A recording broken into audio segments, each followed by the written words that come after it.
Hello my dear friends, how is it going? I'm Mari Theriger and today I'm here to talk about the Hávamál as a surviving religious pagan text from Nordic Europe. In my opinion, the only actual religious text for the context of pre-Christian pagan beliefs of Nordic countries. You might argue, of course, and please do in the comments below, that there are other religious texts from the same temporal and geographical contexts, and I would very much like to know your opinion on which ones and why you think they can be considered religious.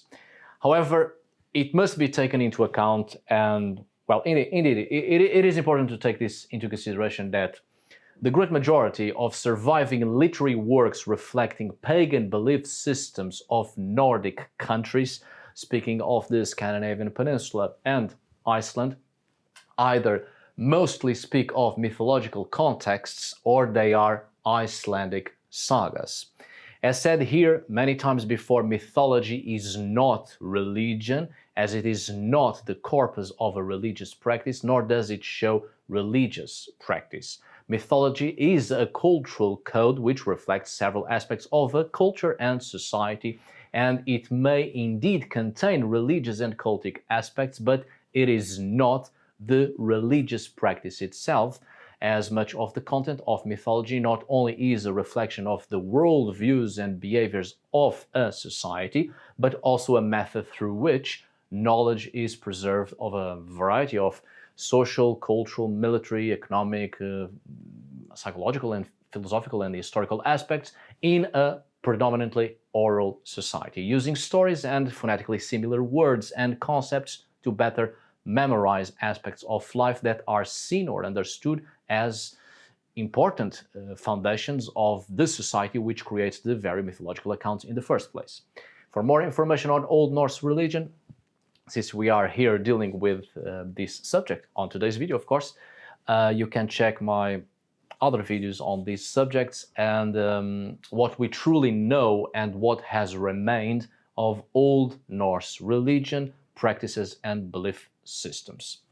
Now, in the case of the sagas, although they do reflect some historical and religious aspects of Iceland, they cannot be taken as strictly historical texts because sagas also mix their mythological content and follow the medieval European literature model of hagiographic literature and religious legend to preserve important events of the early history of Iceland, which is full of progressive attempts to detach itself from mainland Scandinavian rulership and to implement a new society, where it is highlighted the struggles of the first settlers for practically 200 years, their lives, their beliefs, and a great deal of religious struggle between paganism and Christianity. Therefore, they are not religious texts as they do not present religious conduct, dogma, canons, or a religious mentality that can be adapted to life or leading a life in a way that goes in line with a religious conception or associated with religious ideas as being passed down through the divine itself. In the terms of the Eddas, as was here expressed on previous videos, the Eddas are neither sagas nor are they sacred books, therefore not religious texts. And for more information on that, please do check the previous videos on this subject to avoid repeating it all over again for your own sake. Now, the Hávamál, in my opinion, is the only surviving text of Nordic Europe that can be understood as a religious text indeed, as it is quite different from all the other surviving literary works.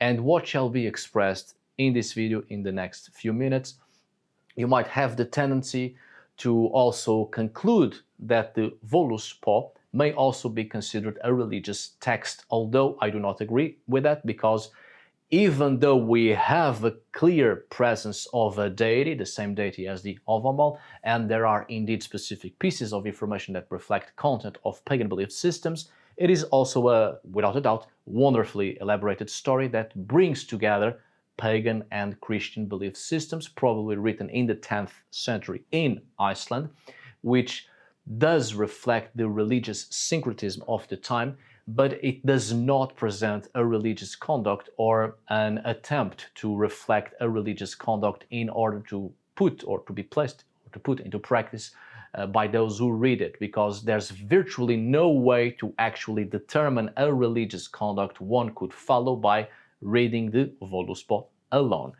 But, as I said, the Havamal, on the other hand, presents religious conduct, mixed with mythology and other aspects, of course, and it can be applied to the daily life or simply to various aspects and moments of life, and it is directly divinity telling you what to do in various circumstances, which is why it can be considered a religious text, a god telling you what to do, a god giving you advice on life and how to behave and how to behave when face to face with a variety of circumstances and life's challenges.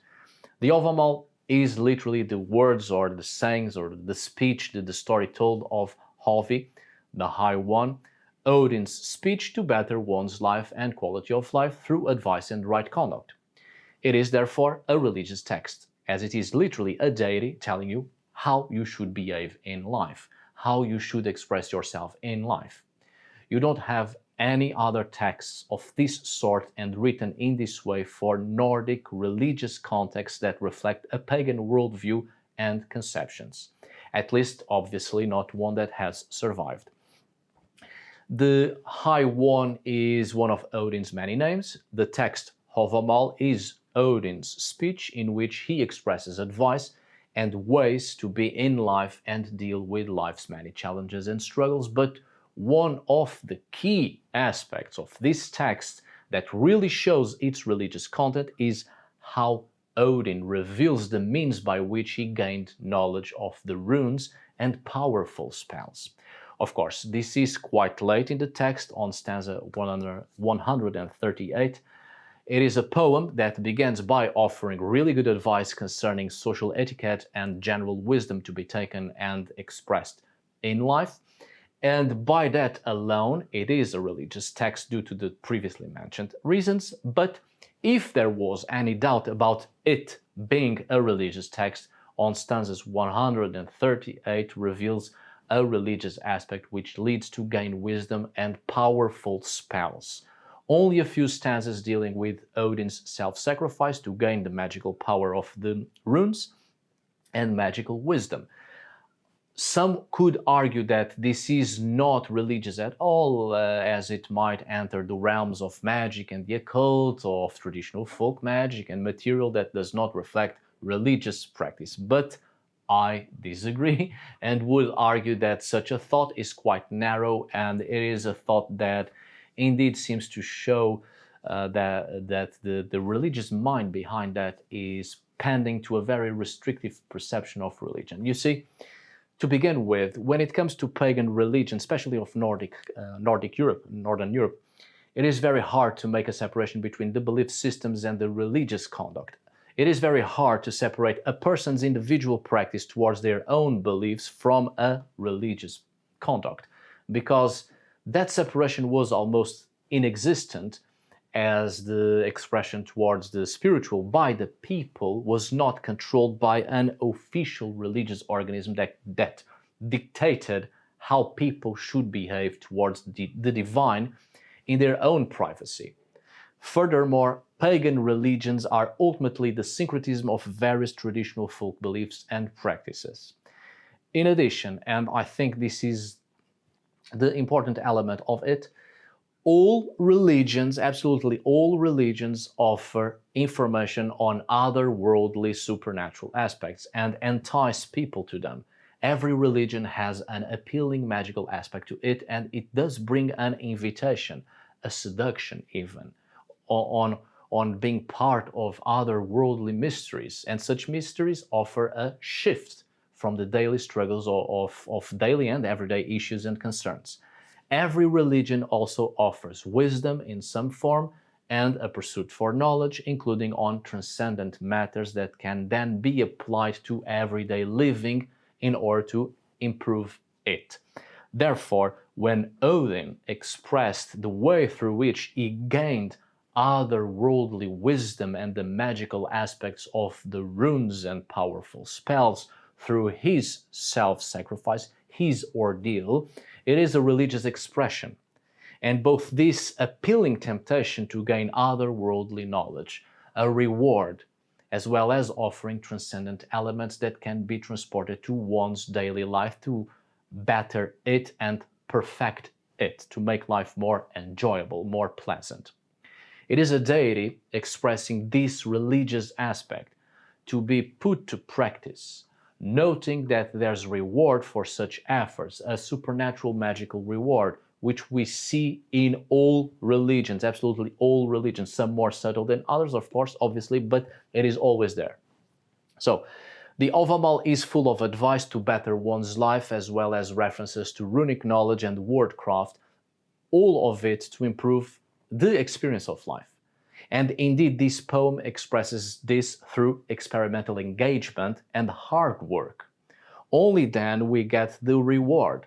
And it is quite an interesting text on a philosophical level as well, because it is ultimately to promote the importance of self-knowledge, which in itself is a reward that keeps on giving, because the more knowledgeable a person is, the wiser it gets, and applies that wisdom to life to enhance, to enrich the quality of living and the experience of living. The more one engages with life, the experimental engagement, the more self-knowledge is expanded. The Eddic poem Hávamál contains the only known description of Odin's ordeal at the great tree Yggdrasil. For 9 nights the god was hung, fasted and wounded with a spear, sacrificing himself. At the end of this ordeal, he obtained runar, runes, which could be in the sense of obtaining mysteries or secrets alluding to a hidden wisdom, since in the following verses it tells us about 9 spells, but it could also be a reference to the runic characters themselves, which in turn have this name, runar, runes, due to having a character of mystery and secret, hidden knowledge, right? In the following stanzas, the poem makes the connection between this deity and the runes very clear, as it talks about literally engraving and painting the characters. Between stanzas 146 and 163, we then have a list of 18 spells that perhaps in another video I can talk a little bit more about this subject and focus more on this. If you want, of course, tell me in the comments. On top of what was previously mentioned concerning this religious aspect and other worldly rewards, this is a text that also proves the religious and magical importance of the runes themselves. This is a text that presents the runes as a religious element and as a magical reward with which powerful spells can be made in order to enrich one's life. Even though the stanzas of Odin's self-sacrifice and the knowledge of the runes are only a few, only from stanzas 138 to 146 or 138 to 139, just for the whole self-sacrifice aspect of it, but they are included in this text, which is a religious text, a text of powerful advice, conduct and social etiquette, and both the rewards gained from right conduct and from applying wisdom, including the wisdom and power of the runes themselves and how to apply them, to obtain them, make them, and apply them. Without a doubt, it's an absolutely wonderful poem, and we are quite lucky it has survived to our days. People often ask me about pagan religious texts, and I do believe this is a fine example and one of the very few, and certainly the only one, from Nordic contexts. Well, my dear friends, let me know your thoughts on this subject. I hope today's video was useful. Thank you so much for watching. See you on the next video. And as always, tack för idag. Thanks for today. Obrigado por hoje. Until we meet again, my dear friends.